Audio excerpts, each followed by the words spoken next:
Hey, my name is Ralph and I'm with Flexfilm. If you're shopping for window film and you feel overwhelmed about all the choices you have to make because you want to know which one slows heat down the most, I'm going to help you.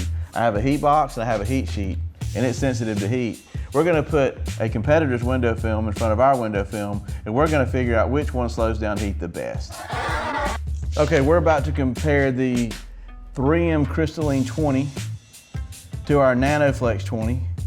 And the Crystalline 20 is reported to be the highest performing shade in their Crystalline line.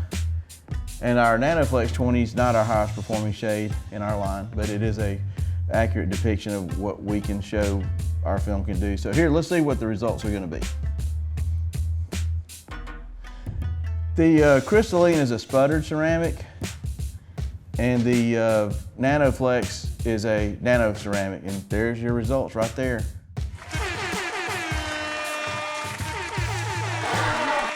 Wow, if you want performance like that, just give us a call or visit our website, www.flexfilmplus.com.